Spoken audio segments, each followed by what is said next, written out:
ഞാനൊരു കോൺഗ്രസ്സുകാരനാണ്, എൻ്റെ കുടുംബത്തോടെ കോൺഗ്രസ്സുകാരനാണ്. ഇത് ഇങ്ങനെ ഒരു ചതി ഇവർ കയറിയിട്ട് ചെയ്യുമെന്നുള്ളത് ഞങ്ങൾ സ്വപ്നത്തിൽ പോലും മേടിച്ചില്ല. ദിവസം 1000-1200 രൂപ ശമ്പളം ഇതിൽ മേടിച്ചുകൊണ്ടിരുന്നത് ഞാൻ.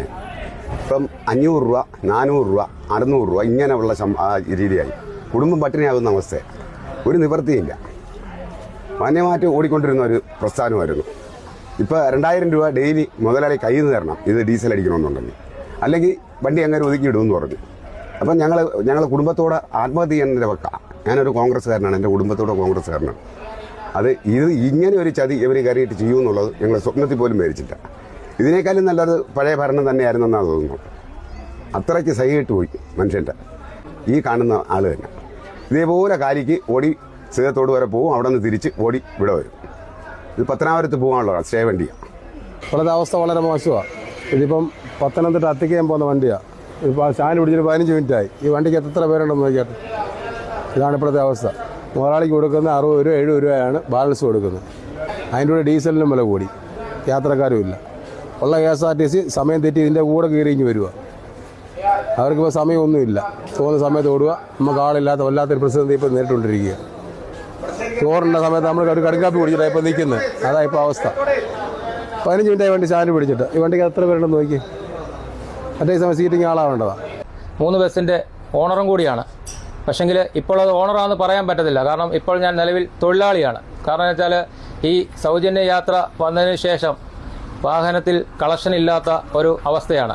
ഡെയിലി 3500 രൂപ 4000 രൂപ കടത്തിലോട്ടാണ് പോയിക്കൊണ്ടിരിക്കുന്നത്. എൻ്റെ വാഹനത്തിലെ കണ്ടക്ടർ ഇന്നലെ പമ്പിൽ ഡീസൽ അടിച്ചു കഴിഞ്ഞപ്പോൾ ഞാൻ അദ്ദേഹത്തിന് 10,200 രൂപ ശമ്പളം വാങ്ങിച്ചുകൊണ്ടിരുന്ന വ്യക്തിയാണ്. അദ്ദേഹത്തിന് ഞാൻ ഇന്നലെ എൻ്റെ അവസ്ഥ വെച്ച് തന്നെ 800 രൂപ ശമ്പളം കൊടുത്തപ്പോൾ അദ്ദേഹം അതിൽ നിന്ന് 300 രൂപ തിരിച്ചു തന്നിട്ട് പറഞ്ഞു 500 മതി എന്ന് പറഞ്ഞൊരു അവസ്ഥയാണ് ഇപ്പോഴത്തെ കണ്ടീഷനിൽ. ഇതിപ്പം ഏകദേശം 12,500 സ്വകാര്യ ബസ്സുകളും അതുപോലെ തന്നെ 25,000-ഓളം തൊഴിലാളികളുണ്ട്. ആ തൊഴിലാളികളെ കൂടെ ചേർത്ത് നിർത്തിക്കൊണ്ട് വേണം മുന്നോട്ട് പോകാൻ. ഞങ്ങൾക്ക് പറയാനുള്ള, ഞങ്ങൾ സർക്കാരിന് മുമ്പിൽ വെച്ചേക്കുന്ന ഒരു സജഷൻ എന്ന് പറയുന്നത്, KSRTCയിൽ കൊടുക്കുന്ന പോലെ തന്നെ സ്ത്രീകൾക്ക് 0 ടിക്കറ്റ് സംവിധാനം കൊടുക്കാൻ ഞങ്ങളും സ്വകാര്യ ബസ്സുകാരും തയ്യാറാണ്. പക്ഷെങ്കിൽ അതിനൊരു നിബന്ധന വെച്ചുകൊണ്ട് ഒരു 60 വയസ്സ് കഴിഞ്ഞവർക്കും അതുപോലെ തന്നെ ക്യാൻസർ പേഷ്യൻ്റ്, വിദ്യാർത്ഥിനികൾ അങ്ങനെയൊക്കെ ഉള്ളവർക്ക് കൊടുക്കുമെന്നതിന് നമുക്ക് എതിരല്ല. കാരണം അങ്ങനെ വരുമ്പോൾ ഈ സ്വകാര്യ ബസ്സും KSRTC നിലനിന്നു പോകും. അല്ലെങ്കിൽ ഈ സ്വകാര്യ ബസ് എന്ന് പറയുന്ന വ്യവസായം വരും തലമുറയ്ക്ക് ഇങ്ങനൊരു പ്രസ്ഥാനം ഉണ്ടായിരുന്നു എന്ന് പറഞ്ഞു കൊടുക്കേണ്ട അവസ്ഥയിലേക്ക് നീങ്ങി പോയിക്കൊണ്ടിരിക്കുകയാണ്.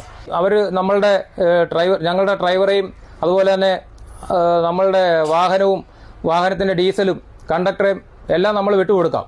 അവർ വാടകയ്ക്ക് എടുക്കട്ടെ. ഡെയിലി ഒരു കിലോമീറ്ററിന് ഒരു 55, കുറഞ്ഞത് ഒരു 55 രൂപ നിരക്കിൽ നമുക്ക് തന്നാൽ മതി. റാന്നി പത്തനംതിട്ട റൂട്ടിലാണ് ഞാൻ ജോലി ചെയ്യുന്നത്.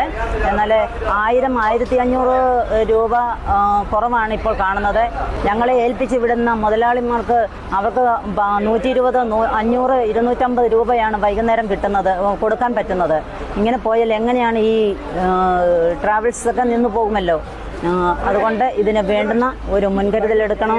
ഇതിന് വേണ്ടുന്ന ഈ പ്രതിസന്ധി തരണം ചെയ്ത് മുന്നോട്ട് നീക്കണമെന്ന് താഴ്മയായിട്ട് അഭ്യർത്ഥിക്കുന്നു.